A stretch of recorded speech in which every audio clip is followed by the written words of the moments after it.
పెద్దబాబు లేసి నా పేరు. ఎవరో వచ్చి జెండాలు బాతినారు. మాది సాగు పర్మిషన్ ఉంది. 10 ఏళ్ళ వంటి చేస్తానే ఉన్నాము. నాకు ఆరోగ్యం బాగాలేక ఈ సగాలకు రాలేదు, కాలు ఇరిగింది. ఇది మళ్ళీ జెండాలు అని బాతినారు సార్ వాళ్ళు. సాగు పర్మిషన్ ఉంది సార్. 20 ఏళ్ళు అవుతాను సార్ ప్లాన్ చేయబట్టి. మళ్ళీ మేము చేస్తున్నాము. Ravi, labour right production forum జిల్లా అధ్యక్షుని మాట్లాడుతున్నాను. ఇక్కడ గత కొంతకాలం కిందట ఓబ్లేస్ అనే వ్యక్తికి 2017లో ఒక సర్వేరు కేటాయించిన స్థలము ఆయన సంతకం చేసి సీలేసి ఇచ్చారు. మరి ఆ ఆధారంతో ఆయన ఏం చేశాడంటే ఒక షెడ్ కట్టించుకొని దీంట్లో ఉన్నాడు. కొంతకాలం అతనికి ఆరోగ్యం బాగాలే, యాక్సిడెంట్ అయిన దానివల్ల అతను ఇక్కడికి రాలేకపోయినాడు. కంప చెట్లు పెరిగినాయి. మరి ఇక్కడ లోకల్ లీడర్ల సపోర్ట్తో మరి కొంతమంది ఇక్కడ ఈ స్థలం ఖాళీగా ఉందని జై భీమ్ అనే పార్టీ వాళ్ళు జెండాలు నాటి క్లీన్ చేయడం జరిగింది. నిన్న విఆర్ఓ గారు తర్వాత పోలీస్ డిపార్ట్మెంట్ వాళ్ళు వచ్చి వాళ్ళని ఆపమని చెప్పారంట. మరి విఆర్ఓ గారు వాళ్ళకి ఏం చెప్పారో మరి తెలియదు మనకు. అయితే ఇక్కడ పేద ప్రజలు ఎందుకు ఇలాగ కొట్టాలేస్తున్నారో మనకైతే అర్థం కావడం. ప్రభుత్వాలేమో స్థలాలు కేటాయిస్తాము, తర్వాత ఇల్లు నిర్మిస్తాము, ఇంత డబ్బు ఇస్తాము, కేంద్రం నుంచి రాష్ట్రం నుంచి ఇంత నిధులు ఇస్తామని చెప్తున్నా కూడా పేదవాళ్ళు మళ్ళా ఇంకా కొట్టాలేస్తున్నారంటే ఇది ఒక వ్యాపారంగా లోకల్ రాజకీయ నాయకుల కింద పనిచేసే వాళ్ళు అనుకూలంగా మలుచుకోవడానికి ఇది ఒక వ్యాపారంగా చేస్తున్నారు. పేద పిల్లలకు ఇచ్చిన లేఅవుట్లు ఇచ్చిన ప్లాట్లు కూడా కబ్జాదారుల చేతుల్లోకి వెళ్ళిపోతున్నాయి.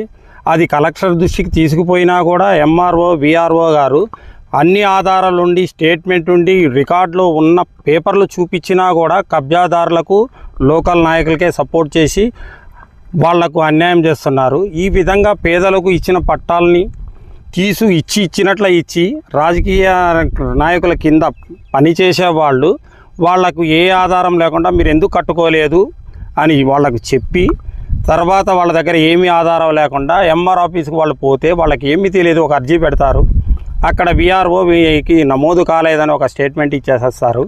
ఈ పేదలకు అన్యాయం చేసేస్తున్నారు. ఆ విధంగా వీళ్ళు కొట్టాలేయాల్సి వస్తుంది. ప్రభుత్వాలు దీన్ని గుర్తించి నిజమైన లబ్ధిదారులు ఎవరో వాళ్ళకు నిజంగా ఇల్లు కట్టించి ఇవ్వాలి, స్థలాలు ఇవ్వకుండా ఇల్లు కట్టించి వాళ్ళకి హ్యాండ్ ఓవర్ చేస్తే ఆ ఇల్లు వాళ్ళకి ఇది అవుతుంది. పేదలకు ఇచ్చిన పట్టాలు ఒకవేళ అతనికి చేతకాకనో ఇబ్బంది కలిగో ఆ పట్టా అమ్మేసుకుంటే అతనికి మళ్ళా అనుకూలంగా ఒక ఇల్లు కేటాయించినా తప్పేం లేదు. ప్రభుత్వాల భూములు చాలా ఉన్నాయి.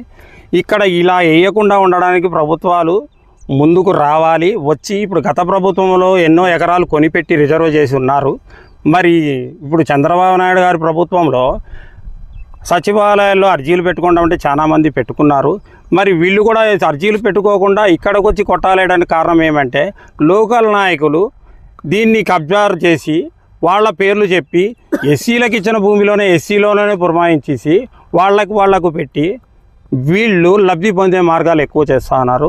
ప్రభుత్వం దృష్టికి మేము తీసుకుపోయినా కానీ ఎమ్మెల్యేలు ఏం మాట్లాడతారంటే అయ్యా మా కార్యకర్తల దగ్గరికి పోండి, ఆ మీటింగుల్లో మా కార్యకర్తలు వస్తే పని చేసి పెట్టండి అని చెప్పి వాళ్ళు మీటింగుల్లో డైరెక్ట్గా అధికారులకు చెప్పడం వలన వాళ్ళు దాన్ని ఉపయోగించుకొని ఇలాంటి పనులు చేస్తూ ఉన్నారు. దీన్ని పరిశీలించి పేద ప్రజలకు న్యాయం చేసి వాళ్ళను అవగాహన కల్పించి వాళ్లకు నిజమైన లబ్ధిదారులకు పట్టాలు ఇచ్చి వాళ్ళను అవి మళ్ళా కబ్జా కాకుండా గురి కాకుండా ఎవరైనా అన్యాయం జరిగితే వాళ్ళకు పోలీస్ ప్రొటెక్షన్ ఇవ్వమని డైరెక్ట్గా స్పందన ద్వారా ఇస్తే కబ్జాదారులకు అనుకూలం లేకుండా జరుగుతుంది. ఇది పరిశీలన చేసి ఇక్కడ ఈయన ఓబ్లేస్కి ఇచ్చిన ఈ ఎకరా స్థలం అతనికి 3 ఆడపిల్లలు కాలిరిగి యాక్సిడెంట్ అయింది. అతనికి ఆధారం అది ఒకటే, అతనికి న్యాయం చేయాలని చెప్పేసి నేను మీడియా ముఖంగా ఇచ్చేస్తున్నాను. ఈ సమస్యల మీద కలెక్టర్ గారి ముందుకు దృష్టికి తీసుకొని వచ్చి రెవెన్యూ ఆఫీసులో పోలీస్ డిపార్ట్మెంట్లో ఏమి జరుగుతుంది, పేదలకు ఎలా అన్యాయం చేస్తున్నారని కూడా నా దగ్గర డేటా ఉంది. వాళ్ళు ఎలా పనిచేస్తున్నారనే ఆధారాలు కూడా ఉన్నాయి. కలెక్టర్ దృష్టికి తీసుకుని వెళ్ళి వాళ్ళకు ప్రజలకు న్యాయం చేసే విధంగా నేను పోరాడుతాను. ఇక్కడ షెడ్ ఓబ్లేస్ అనే అతను 2017లో సర్వేరు ఆయన ప్రతాప్ రెడ్డి గారు ఒక డాక్యుమెంట్ ఇచ్చారు, ఒక సీలే సైన్ చేసి. అప్పటి నుంచి ఇతను ఇక్కడ క్లీన్ చేసుకొని కొంత ఏదో కొర్రలు సొద్దలు వేసుకునేవాడు. గతం 2 సంవత్సరాల కింద అతనికి యాక్సిడెంట్ అయ్యి ఈ సైట్లోకి రానందువలన ఈ కంప చెట్లు పెరిగినాయి. దీన్ని అదునుగా చూసుకొని లోకల్ నాయకులు ఎస్సీలనే రెచ్చగొట్టి ఆ స్థలంలోకి దించినారు. మరి ఇక్కడికి వచ్చే వాళ్ళను అవగాహన విఆర్ఓ గారు మరి ఏం చెప్పారో తెలియదు. వాళ్ళకి అవగాహన కల్పించి మీకు ఇల్లు లేకపోతే మేము ఇస్తాం, స్థలాలు లేకపోతే ఇస్తామని చెప్పి సచివాలయంలో అర్జీ పెట్టమని చెప్పకుండా మరి ఏం చేస్తున్నాడో ఆయన మనకైతే తెలియదు. ప్రభుత్వం బాధ్యత తీసుకొని వీఆర్ఓ గారు వీళ్ళకి అవగాహన కల్పించి సచివాలయంలో అప్లై చేసుకోమని చెప్పాలని కోరుతున్నాను నేను.